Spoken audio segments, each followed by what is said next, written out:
न्याय होगा, और जो ये 7 थे ये अन्य थे। यानी हम कह सकते हैं कि जो भारत का संविधान जब मूल रूप से बना था, उस संविधान में जब न्यायिक व्यवस्था सम्मिलित की गई, न्यायपालिका सम्मिलित की गई, तो न्यायपालिका में अनुच्छेद 124(1) के तहत ये कहा गया कि भारत का एक सुप्रीम कोर्ट होगा और उस कोर्ट में 7 अन्य न्यायाधीश और एक मुख्य न्यायाधीश का प्रावधान किया गया था मुख्य रूप से। परंतु हम अगर देखें, इसमें संशोधन हुआ, कई बार इसमें संसदीय संशोधन किए गए, जिसमें संख्या इसकी लगातार बढ़ती रही है। तो संसदीय संशोधन के तहत अगर हम देखें कि जो संसदीय संशोधन हुए, संसदीय संशोधन, संविधान संशोधन, संसदीय संविधान संशोधन जो होते रहे हैं, उनके तहत अगर हम देखें कि 2008 और 9 2 वर्ष लगातार इनकी संख्या बढ़ाई गई, और आज वर्तमान में अगर हम देखें तो 30+1 यानी 30 अन्य न्यायाधीश हैं और एक हमारा सीजेआई है। कुल संख्या जो हमारे है 31 है न्यायाधीशों की संख्या। तो हम ये कह सकते हैं कि वर्तमान का आंकड़ा ये है 30+1 31, क्योंकि शुरुआत में आरंभ में सुप्रीम कोर्ट को काम बहुत कम था। यानी सुप्रीम कोर्ट में जो भी कार्य प्रणाली थी, जनसंख्या कम होने के कारण जब हमारा देश आजाद हुआ था तो भारत की जनसंख्या 30 करोड़ के आसपास थी, और आज आप अगर वर्तमान में देखें तो 130 करोड़ की जनसंख्या पहुंच चुकी है। तो आप समझ सकते हैं, जितनी ज्यादा जनसंख्या उतने ही ज्यादा मुकदमे और उतना ही ज्यादा हमें चाहिए होगा, इन जो हमारे न्यायाधीश हैं इनकी संख्या बढ़ानी होगी। तो 30+1 वर्तमान में इनकी संख्या हो गई है। अब देखते हैं इसकी नियुक्ति का प्रावधान कहाँ किया गया है। तो आई होप आपको ये पूरा समझ में आ गया होगा और आप इसको रिकॉल करके भी देख लेंगे। अब हम देखते हैं नियुक्ति का प्रावधान इसका कहाँ रखा गया है। तो नियुक्ति के प्रावधान आज जो हम पढ़ रहे हैं वो सुप्रीम कोर्ट पढ़ रहे हैं, ठीक है। बाकी कल हम लोग देखेंगे हाई कोर्ट को, आज हम सुप्रीम कोर्ट को पढ़ लेते हैं। तो जो नियुक्ति का प्रावधान है वो कहाँ है, देखिए इसकी ये थोड़ा सा डिटेल में आपको समझना होगा, बिकॉज इससे आपका 1 नंबर पक्का। ये जान लीजिए कि नियुक्ति से 1 नंबर जरूर परीक्षाओं में बार बार पूछा गया है। नियुक्ति का प्रावधान जो है अनुच्छेद 124(2) के तहत इसका प्रावधान किया गया है, और ये कहा गया है कि जितने भी न्यायाधीश हैं इनकी नियुक्ति राष्ट्रपति करेगा। न्यायाधीशों की जो नियुक्ति है वो राष्ट्रपति के द्वारा की जाएगी। राष्ट्रपति न्यायाधीशों की नियुक्ति करता है, तो आपके दिमाग में ये प्रश्न जरूर उठता होगा कि किसी न किसी व्यक्ति की सलाह से करता होगा। तो राष्ट्रपति किसकी सलाह से करता है, तो इसमें एक और चीज इंपॉर्टेंट है कि सुप्रीम कोर्ट के न्यायाधीशों की सलाह पर, सुप्रीम कोर्ट के न्यायाधीशों की सलाह पर नियुक्ति करता है। ये जो सुप्रीम कोर्ट के न्यायाधीशों की सलाह है आपके सामने, ये फर्दर आगे जाकर कोलेजियम व्यवस्था में बदल जाती है, आगे जाकर कोलेजियम प्रणाली में बदल जाती है, या हम यूं कहें कि कोलेजियम प्रणाली इसका विस्तृत रूप है, और अगर संकुचित रूप में हम देखें तो न्यायाधीशों की सलाह हम ये कह सकते हैं। तो सुप्रीम कोर्ट के न्यायाधीशों की सलाह पर ये कोलेजियम प्रणाली, आपको ये समझना होगा। कोलेजियम है क्या, तो मैं बता देता हूं, इसमें 1+5 यानी 5 और 1, हम यूं कह सकते हैं। इसको हम दूसरे हिसाब से पहले समझ लेते हैं। देखिए कोलेजियम प्रणाली में जो सुप्रीम कोर्ट के न्यायाधीश होते हैं उन्हीं का एक संगठन बना दिया जाता है, एक कमेटी की तरह बना दिया जाता है, एक असेंबली की तरह। अब इसमें 4 सदस्य होते हैं और एक जो होता है इसका मुख्य होता है, या हम कह सकते हैं अध्यक्ष होता है इस कमेटी का। अब ये करता क्या है, ये करता ये है कि 4+1 मतलब टोटल 5 सदस्यीय होती है टीम। ये राष्ट्रपति को सलाह भेजते हैं कि इन न्यायाधीशों में किसे चुना जाना चाहिए, और राष्ट्रपति उस पर अपना उन्हीं में से किसी को चुन लेते हैं जो उनके पास रिक्वेस्ट भेजी जाती है। तो कोलेजियम प्रणाली जो है भारत में न्यायाधीशों की चुनने की या नियुक्ति करने की जो प्रणाली है वो कोलेजियम व्यवस्था है। राष्ट्रपति उस पर अंतरिम मुहर लगाता है, राष्ट्रपति जो है वो नियुक्ति करता है, और साथ साथ में कोलेजियम भी आवश्यक है सुप्रीम कोर्ट की सलाह। एक अभी थोड़े दिन पहले एक हमारे यहां पर आया था एनजेएसी, ये प्रावधान जो है ये सरकार के द्वारा लाया गया, सरकार इसे लेके आई, सरकार के द्वारा लाया गया। जब सरकार इसको लेकर आती है एनजेएसी को, एनजेएसी का पूरा नाम क्या है तो मैं बता देता हूं। एन का मतलब होता है नेशनल, एन मतलब नेशनल, जे मतलब जुडिशियरी, अपॉइंटमेंट, अपॉइंटमेंट कमेटी, ये इसका पूरा नाम है नेशनल जुडिशरी अपॉइंटमेंट कमेटी यानी एनजेसी। तो सरकार के द्वारा विभिन्न अलग अलग राज्यों को ये प्रावधान दिया गया है कि हमें सुप्रीम कोर्ट के जजों की नियुक्ति को भी अपने अंडर में करना होगा। लेकिन आपको पता है अनुच्छेद 50 क्या कहता है? अनुच्छेद 50 में ये साफ साफ दिया गया है कि न्यायपालिका और कार्यपालिका दोनों जो है बिल्कुल पृथक रहेंगी। दोनों के चुनाव में, जो दोनों के सिलेक्शन में, नियुक्ति में एक दूसरे में कोई हस्तक्षेप नहीं करेगा। दोनों अपना अलग अलग सारी इनकी व्यवस्थाएं की गई हैं। तो उसका यहां पर हनन हो रहा था। तो जब ये सुप्रीम कोर्ट में एनजेएसी जाता है, जब इसको लेकर सुप्रीम कोर्ट में पहुंचते हैं तो सुप्रीम कोर्ट इसे रद्द कर देती है और सुप्रीम कोर्ट ने कहा कि जो एनजेएसी है यह गैर संवैधानिक है। ठीक है, कमलेश शर्मा संयुक्त राष्ट्र, क्या आप लिख रहे हैं? आप समझ नहीं पा रहे हैं। संयुक्त राष्ट्र के बारे में बताएं सर। ओके ठीक है, मैं संयुक्त राष्ट्र के बारे में देख लूंगा, उसके बारे में अभी मैं चर्चा करूंगा बाद में। फिलहाल अभी हम आगे देखते हैं, इसको कंप्लीट कर लेते हैं, कम समय में ज्यादा चीजें आपको मिल जाएंगी। उसके बाद हम एक सेशन रखेंगे जिसमें आपके क्वेश्चंस का हम लोग जवाब देंगे। तो पहले आप इसे देख लीजिए पूरा। तो हम जो बात कर रहे थे, हम एनजेएसी की बात कर रहे थे कि एनजेएसी जो है ये सुप्रीम के द्वारा बाद में इसको हटा दिया गया और इसको निरस्त कर दिया गया। तो नियुक्ति के लिए वर्तमान में यही कॉलेजियम प्रणाली काम कर रही है और सुप्रीम कोर्ट के न्यायाधीशों की सलाह जो राष्ट्रपति को दी जाती है और उसी से राष्ट्रपति महोदय जो है उसी से सिलेक्शन करते हैं, उसी से चुन लेते हैं किसी को भी। अब बात करते हैं, इसको मैं रफ कर रहा हूं और थोड़ा योग्यता की बात कर लेते हैं कि योग्यता क्या है। तो योग्यता देख लेते हैं। योग्यता देखिए गाइस, योग्यता आपको ये जो मेंशन किया गया है अनुच्छेद 124(3) में, आपने अनुच्छेद 124(1) में देखा था पद होगा, अनुच्छेद 124(2) में आपने देखा कि जो उसके संबंध में, यानी जो हमने आपको बताया कि गठन कैसे होगा, नियुक्ति कैसे होगी। गठन का प्रावधान अनुच्छेद 124(1) में, नियुक्ति का प्रावधान अनुच्छेद 124(2) में, योग्यता का प्रावधान अनुच्छेद 124(3) में रखा गया है। इसमें क्या क्या बातें हैं? तो देखिए, सबसे पहला तो इंपॉर्टेंट होता है वो सभी के लिए, जो सब में समान रखा गया, जैसे कि भारत का नागरिक हो, भारत का नागरिक हो, ये तो कॉमन है कि भारत का नागरिक होना ही चाहिए। योग्यता सुप्रीम कोर्ट का जज बनने के लिए, सुप्रीम कोर्ट का न्यायाधीश बनने के लिए भारत का नागरिक होना चाहिए। दूसरी जो योग्यता है, इसमें कहा गया है कि कम से कम एक या एक से अधिक, कम से कम एक या एक से अधिक हाईकोर्ट में 5 वर्ष न्यायाधीश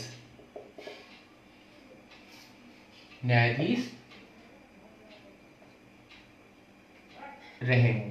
एक ये भी मेंशन किया जाता है कि कम से कम एक या एक से अधिक हाईकोर्ट में 5 वर्ष के लिए न्यायाधीश रहे हों। अगर ये ना हो, अब मैं यहां पर और लिख रहा हूं, ठीक है, तो और अगर ये भी ना हो तो क्या हो कि कम से कम एक या एक से अधिक हाईकोर्ट में 10 वर्ष वकील या अधिवक्ता रहे हों। यह भी मेंशन किया जा सकता है, यह भी एक योग्यता होती, लेकिन यहां और है। पहला कंपलसरी है 100%, दूसरे 2 में से कोई एक हो सकता है, ठीक है। और अगर ये दूसरा भी ना हो तो चौथा भी एक हो सकता है, जो कहते हैं कि राष्ट्रपति की नजरों में, ये राष्ट्रपति की दृष्टि में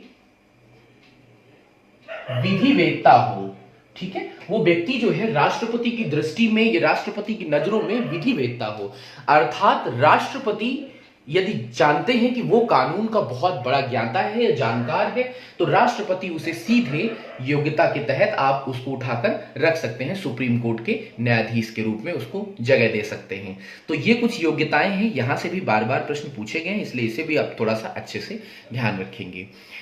तो जो भी दोस्त हमारे एक बार जुड़े हैं वो शेयर करते चलेंगे वीडियो को। आप लोग शेयर नहीं करते हैं, ये मेरी आप लोगों से थोड़ा सा पढ़ लेते हैं, लेकिन शेयर करना नहीं होता। परंतु मैं जरूर कहूंगा आपसे शेयर करें, जिससे और भी लोगों को लाभ मिले, क्योंकि ऑनलाइन फ्री क्लासेस हैं आपके लिए, तो आप शेयर करेंगे तभी दूसरों को लाभ मिलेगा।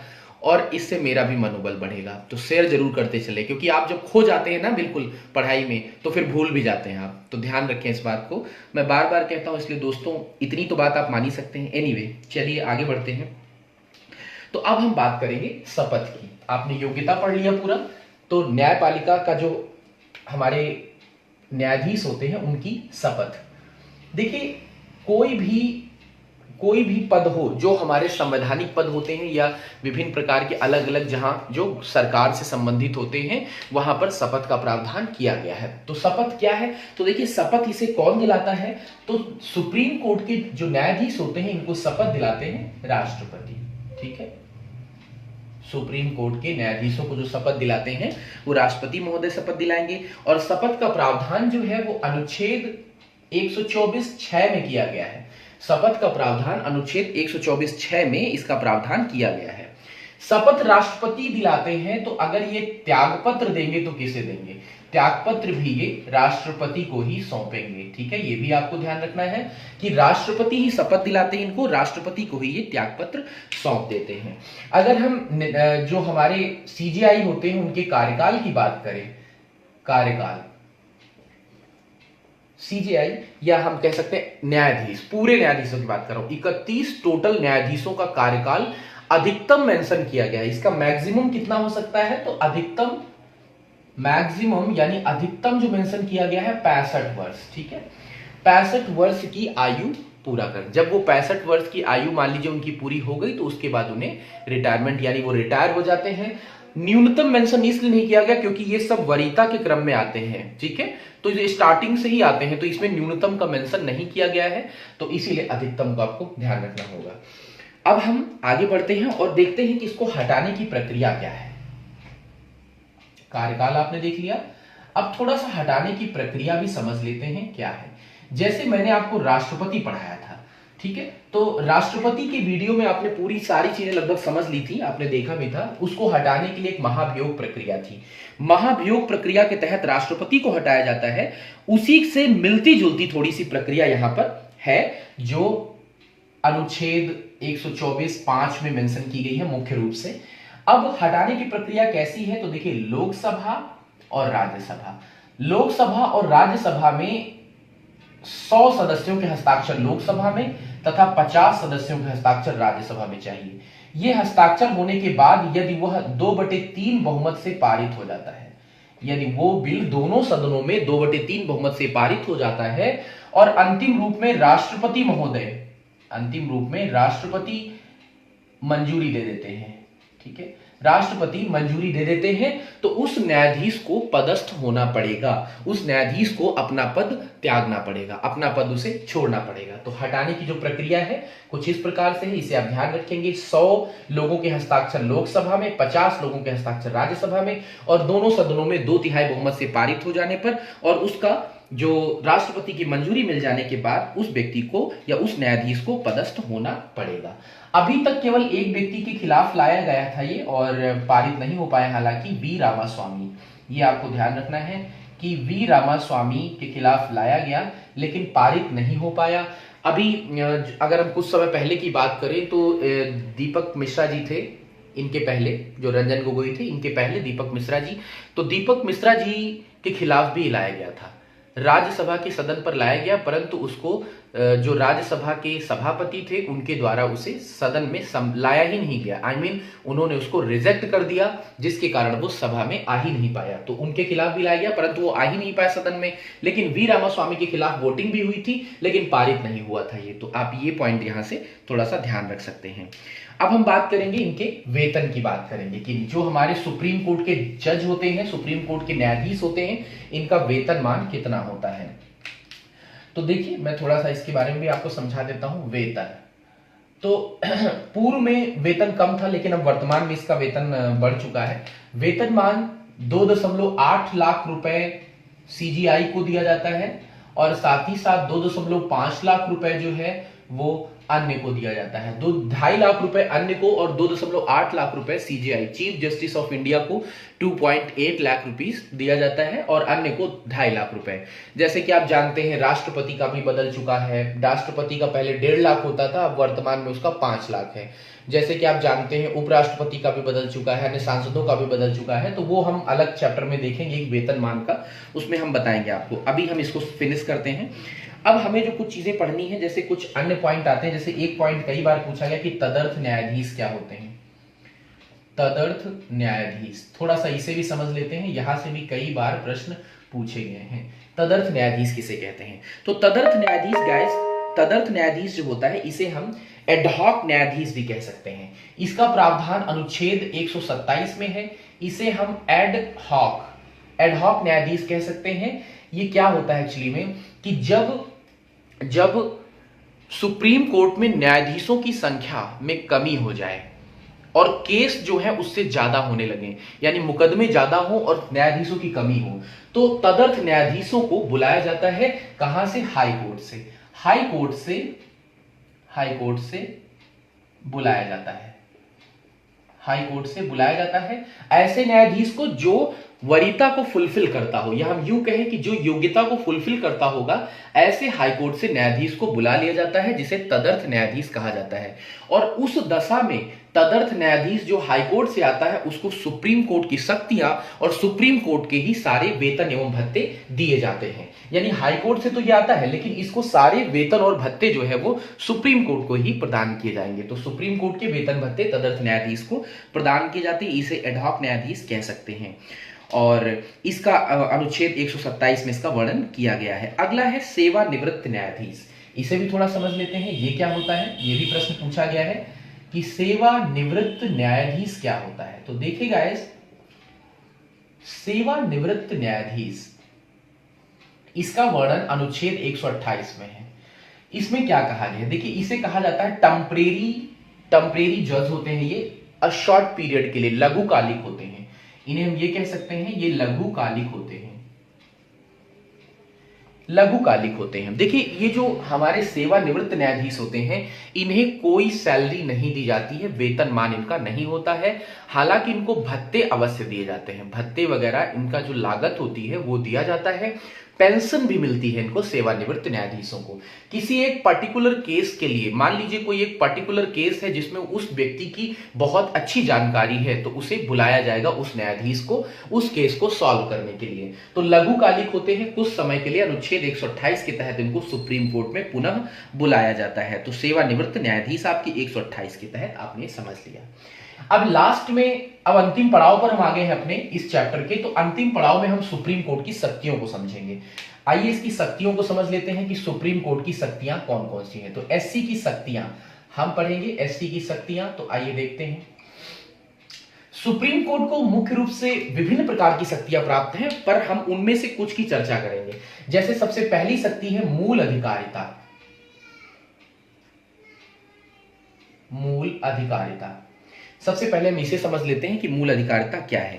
तो देखिए मूल अधिकारिता जो है यह अनुच्छेद 131 के तहत इसका वर्णन किया गया है।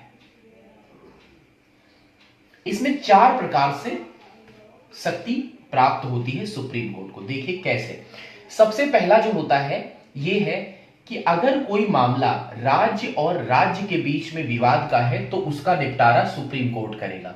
अगर कोई मामला किसी राज्य और केंद्र का है या भारत का है, केंद्र या हम भारत कह सकते हैं का है, उसका सुनवाई सुप्रीम कोर्ट में ही होगा। यदि कोई मामला राज्यों का है, यानी एक तरफ राज्यों का संघ है और दूसरी तरफ केंद्र है, तो इसका निपटारा भी जो है वो सुप्रीम कोर्ट में होगा।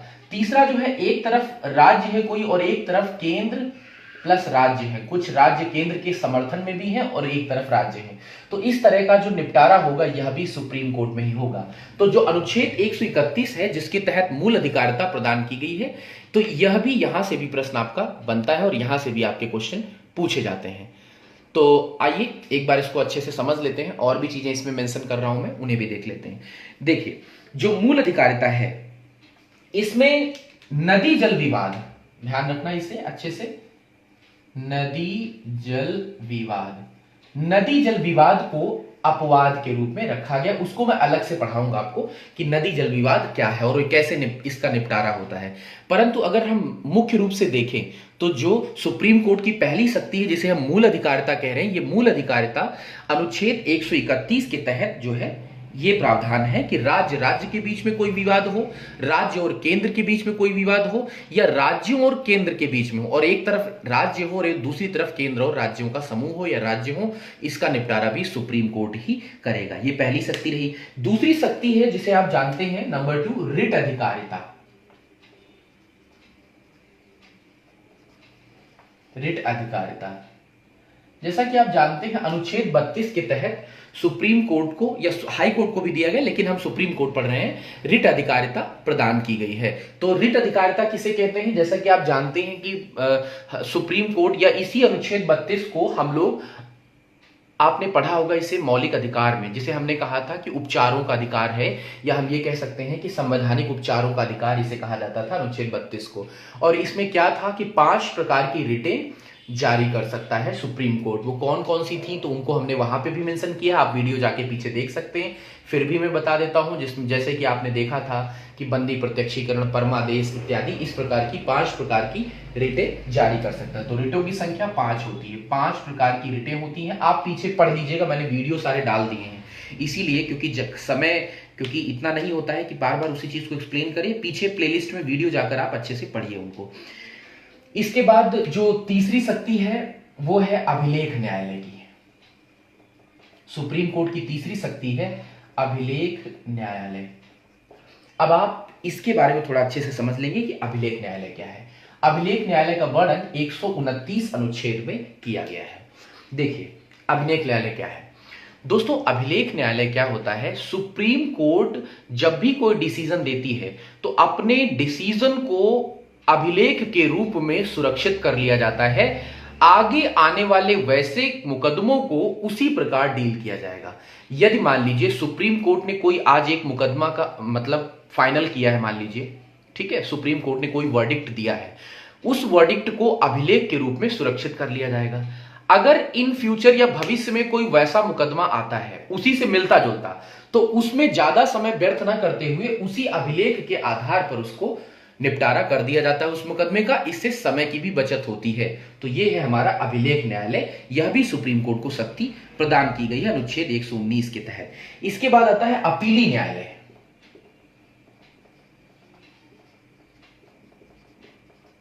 अपीली न्यायालय, अपीली न्यायालय क्या है, जैसा कि मैंने आपको बताया था कि ये सब एक सूत्र में बंधे होते हैं। सबसे नीचे डीसी होता है, उसके ऊपर एससी होता है, उससे ऊपर एससी होता है और सबसे ऊपर एससी होता है। यानी इस प्रकार से सब एक सूत्र में बंधे होते हैं। हम अगर डिस्ट्रिक्ट कोर्ट में सबसे पहले जाता है मुकदमा, उसके बाद आप अपील कर सकते हैं हाई कोर्ट में, और सुप्रीम कोर्ट में सबसे अंतिम अपील होती है। तो ये लिखा गया है यहां पर कि सुप्रीम कोर्ट के पास अंतिम सुनवाई करने का अधिकार है और अंतिम अपील आप सुप्रीम कोर्ट में ही कर सकते हैं, अन्य कहीं नहीं। इसके बाद एक और इसकी शक्ति है जिसको हम कहते हैं सलाहकारी शक्ति। सलाहकारी शक्ति, तो सुप्रीम कोर्ट सलाहकारी शक्ति है 143 अनुच्छेद 143 के तहत कि राष्ट्रपति को वह चाहे तो समय समय पर सलाह दे सकता है, परंतु राष्ट्रपति मानने के लिए बाध्य नहीं होंगे। तो राष्ट्रपति सलाह मानने को बाध्य नहीं होंगे बट दे सकता है, तो अनुच्छेद 143 के तहत दे सकता है। तो ये कुछ शक्तियां रही सुप्रीम कोर्ट की, जिसमें पहली थी मूल अधिकारिता, अनुच्छेद 131 आपने देखा, राज्य राज्य राज्य केंद्र, ये सब आप अच्छे से इनको डिटेल वाइज पढ़ेंगे। रिट अधिकारिता अनुच्छेद 32, अनुच्छेद इसे हम संवैधानिक उपचारों का अनुच्छेद भी कहते हैं, वो मैंने पढ़ाया है। मूल अधिकारों में जो मूल अधिकारों की रक्षा करते हैं 5 रिटें जारी कर सकता है। अभिलेख न्यायालय 129 के तहत, ये मैंने समझा दिया है, अपीली न्यायालय और सलाहकारी शक्तियां। तो दोस्तों आज का हमारा टॉपिक कैसा लगा आप कमेंट करके जरूर बताएं, ठीक है, क्योंकि आप अगर बताएंगे तभी तो हमें समझ में आएगा कि मुझे और क्या चीजें रिफॉर्म करनी है, क्या परिवर्तन लाने हैं, और पढ़ाने का जो तरीका है उसमें क्या क्या चेंजमेंट हो सकते हैं उसके बारे में। तो जरूर बताएं कमेंट करके, ठीक है। Nobody is perfect in this world, अगर कोई कमी रहती है तो जरूर बताएं, और अच्छा है तो लाइक और कमेंट पसंद जरूर करें। धन्यवाद, थैंक यू सो मच दोस्तों।